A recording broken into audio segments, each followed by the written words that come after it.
ಮಾಡಿದ್ದುಣ್ಣು ಮಾರಾಯ ಕುಕಿಂಗ್ ಕ್ಲಾಸ್ಗೆ ಸ್ವಾಗತ. ಇವತ್ತೇನು ಮಾಡ್ತಾ ಇದ್ದೀರಾ ಜಾನಿಯವರಿ ಅಂತ ಕೇಳಿದ್ರೆ, ಇವತ್ತು ನಮ್ಮ ಪ್ರೋಟೀನ್ ಪೌಡರ್ ಅಂದರೆ ಚಟ್ನಿ ಪುಡಿ ಮಾಡ್ತಾ ಇದ್ದೀವಿ.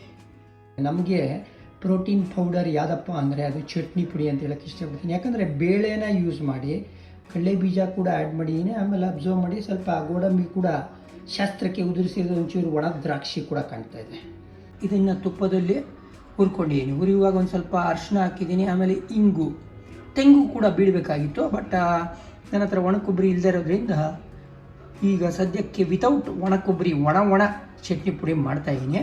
ನೀವು ಬೇಕಾದರೆ ಟೇಸ್ಟ್ಗೆ ಒಣ ಕೊಬ್ಬರಿನ ತುರಿದು ಹಾಕ್ಕೊಂಡು ಹುರ್ಕೊಂಬಿಟ್ರೆ ಚೆನ್ನಾಗಿರುತ್ತೆ. ಸೊ ಬೇಳೆಗಳನ್ನ ಫಸ್ಟ್ ಹುರ್ಕೊಂಡೆ, ಅದಾದಮೇಲಿಂದ ಬ್ಯಾಡಗಿ ಮೆಣಸಿನ್ಕಾಯಿ ಯೂಸ್ ಮಾಡ್ತಾಯಿದ್ದೀನಿ ನಾನು.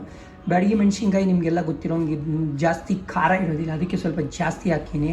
ಹುಣಸೆಹಣ್ಣು, ಜೀರಾ, ಒಂಚೂರು ಪೆಪ್ಪರ್ ಹಾಕಿ ಇದನ್ನು ಮತ್ತೆ ತುಪ್ಪದಲ್ಲಿ ಹುರ್ಕೊಂಡಿರುತ್ತೆ. ಇದನ್ನು ಒಂದು ಸ್ವಲ್ಪ ಹೊತ್ತು ಕೂಲ್ ಆಗೋಕ್ಕೆ ಬಿಟ್ಬಿಟ್ಟು ಎರಡನ್ನೂ ಒಟ್ಟಿಗೆ ಮಿಕ್ಸಿಲಿ ಡ್ರರ್ ಅನ್ಸ್ಬಿಟ್ರೆ ಏನು ಹಾಕಬೇಕು ಆವಾಗ ಅಂದರೆ ಒಂದಷ್ಟು ಟೇಸ್ಟ್ಗೆ ಬೆಲ್ಲ, ಅದಾದಮೇಲಿಂದ ಉಪ್ಪು ಆ್ಯಡ್ ಮಾಡಿಬಿಟ್ರೆ ನಿಮ್ಮ ಚಟ್ನಿ ಪುಡಿ ರೆಡಿ. ರಾ ಮೆಟೀರಿಯಲ್ಸು ಯಾವ ಥರ ರೆಡಿಯಾಗಿತ್ತು ನೋಡಿದ್ರೆ, ಈಗ ನೋಡಿ ನೀವು ಫಿನಿಶ್ಡ್ ಪ್ರಾಡಕ್ಟ್. ಕಲರ್ ನೋಡಿ, ಟೆಕ್ಸ್ಚರ್ ನೋಡಿ. ನನ್ನ ಮಗಳು ಈಗ ತಾನೇ ಟೇಸ್ಟ್ ಮಾಡ್ಕೊಂಡು ಹೋದ್ಲು. ದೊಡ್ಡೋಳು ಸಹನ ಅದ್ಭುತವಾಗಿದೆ ಅಂತ ಹೇಳಿದ್ರು.